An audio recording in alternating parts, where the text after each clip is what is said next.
Hello, my name is Ed, and welcome to my 11th Plushie review. Tonight, I will be reviewing my most recent acquisition. Or if you please, just a second.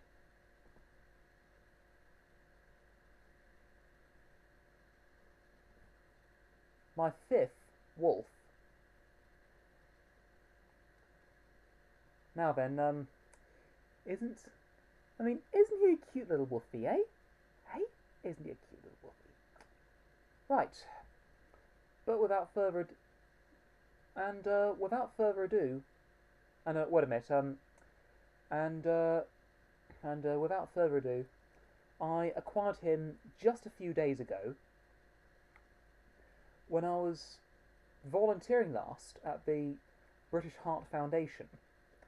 When I was in the sort room that day, there was this little fellow lying around. Nobody else wanted him, and I think it was the assistant manager who gave me permission to take me away and to take him away with me and not pay a penny for him. So, hey, how's that? Free plushies all round. Well, without further ado though, let's start with the review. Now, let's start with the face, shall we? As you can see, the face looks fairly basic, but irresistibly cute. I can say no more than that. And the mouth is just a little unrealistic because it's so heavily stitched, but who cares? And as for the muzzle in general, I know he's a rather minute plushie.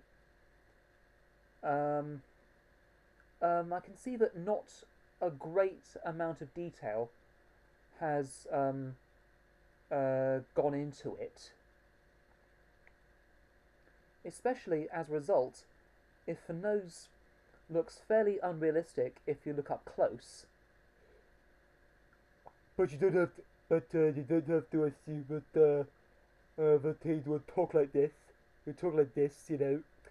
He would talk like this as if he was stuffed up, you know. Because after all, if your nose is blocked, you would talk like that, wouldn't you? But without further ado, and I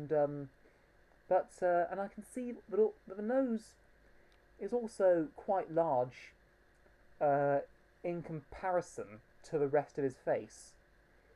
But do I complain about it? No, I don't. I love it. I love I love a wolf to have a huge nose. And as for the eyes, I can see that because he's so minute, they're not that well detailed either. But I wouldn't. But again, I would not complain about it. Personally, I would not complain about it. Besides, I would imagine that it must be a tough job making such a minute plushie that well detailed. And as for this, well, whatever it is I'm pointing at, it looks as if he has some a cute little fluffy beard.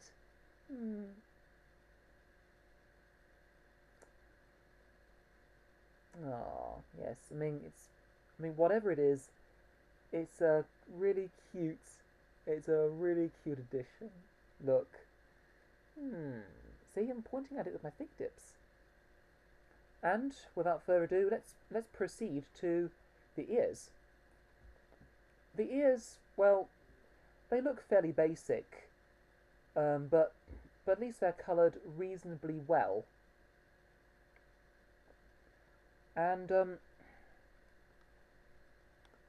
are basic, but they do look really good, as you can see.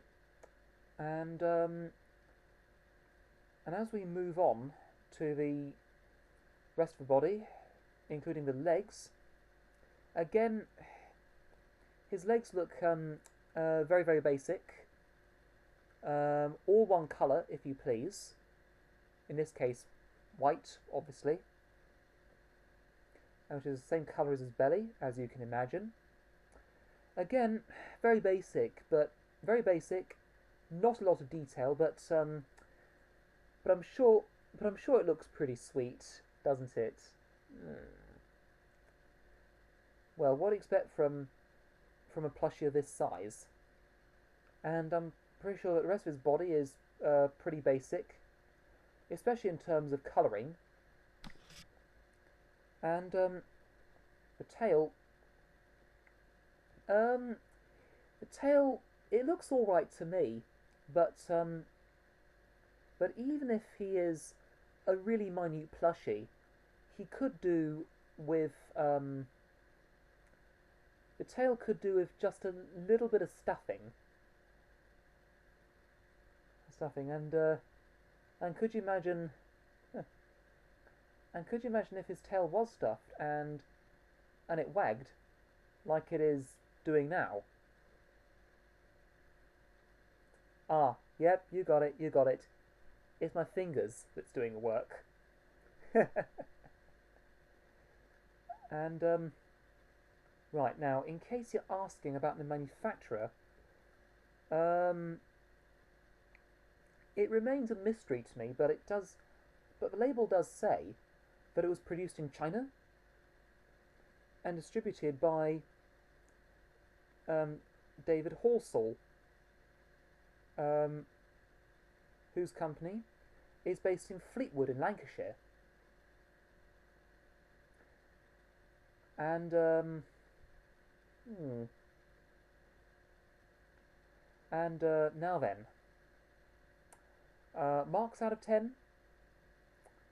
I would probably give him a 7. Basically because he isn't perfect and not that well detailed, but what can I say except he's unbelievably cute. I repeat, unbelievably cute. So why don't you give this fellow a hug?